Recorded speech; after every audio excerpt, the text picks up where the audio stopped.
Recently एक news आई जिसमें कि चंद्रबाबू नायडू जो कि आंध्र प्रदेश के अभी चीफ मिनिस्टर हैं, एक मीटिंग चल रही थी जिसमें वो क्लेम करते हैं तिरुपति बालाजी में जो लड्डू प्रसाद के रूप में बांटे जाते हैं, वो लड्डूस को बनाने के लिए जो मटेरियल यूज किया जाता है, जो फैट यूज किया जाता है, वो घी नहीं यूज किया जा रहा, उसके जगह पे एनिमल फैट यूज किया जा रहा है। चंद्रबाबू नायडू की जो गवर्नमेंट है वो आंध्र प्रदेश में अभी जाकर के फॉर्म हुई है। 2024 में स्टेट के जो गवर्नमेंट के लिए जो इलेक्शन हो रहे थे उसमें जाकर के अभी इनका गवर्नमेंट फॉर्म हुआ है। और यही बीच में तिरुपति बालाजी के मंदिर के अराउंड में काफी कुछ चल रहा था, पॉलिटिक्स भी चल रहा था और काफी और भी कुछ चल रहा था, जैसे की क्रिश्चियनिटी को प्रमोट करना, लोगों को क्रिश्चियनिटी में कन्वर्ट करना। वाईएसआर की गवर्नमेंट थी 2024 के इलेक्शन से पहले वहाँ पे जीत करके चंद्रबाबू नायडू। वाईएसआर जगनमोहन रेड्डी के पॉलिटिकल पार्टी, इनके पास 151 सीट थी टोटल और उनका बहुत ही गंदा टाइप का लॉस हुआ है। उनके पास बस 11 सीट ही बची है। ये कहा जा सकता है जो तिरुपति में जो लड्डू के ऊपर कंट्रोवर्सी हो रही थी उनके हार का रीजन ये भी एक हो सकता है। तो आज के वीडियो में हम लोग जानने वाले हैं जो तिरुपति के ऊपर लड्डू के ऊपर जो कंट्रोवर्सी चल रहा है उसी के ऊपर पूरा एकदम डिटेल में। तो वीडियो को एंड तक जरूर देखना। ऐसे वीडियो के लिए चैनल को सब्सक्राइब जरूर करना, लाइक करना मत भूलना, कमेंट करके जरूर बताना कि आप तिरुपति गए हो या नहीं और लड्डू खाए हो या नहीं, कमेंट करके तो जरूर बताना। तिरुपति बालाजी जहाँ पे लाखों की संख्या में लोगों को खाना खिलाया जाता है हर दिन, जहाँ पे लाखों की संख्या में लोग दर्शन करने के लिए आते हैं तिरुपति और उनके ही प्रसाद के रूप में लड्डू दिया जाता है। और आज उसी लड्डू में गाय के चर्बी के अंश मिले हैं, शुगर के अंश मिले हैं और मछली के चर्बी के अंश मिले। यहाँ पे एक और अजीब बात यह है, अयोध्या में जब राम मंदिर का इनॉग्रेशन हो रहा था तो तिरुपति बालाजी से भी यहाँ से लड्डू गया था। बात यहाँ पे ये आता है जो लड्डू राम मंदिर अयोध्या में भेजा गया था क्या उसमें भी फिश ऑयल और गाय के चर्बी और शुगर के चर्बी मिले हुए थे? इसके बारे में कोई भी अपडेट आएगी तो मैं आपको जरूर अपडेट करूंगा, बट अब उससे पहले ये देखो कि वहां पे पंडितों का क्या रिएक्शन था इसके बाद ये सुनने के बाद। बचा हुआ जो भारत है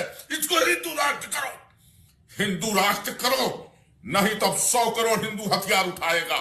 के नाम से गोमांस खिलाया जा रहा है। 1 लाख लड्डू आया था अयोध्या में रामलला के मंदिर में जो साधु संतों को बांटा गया।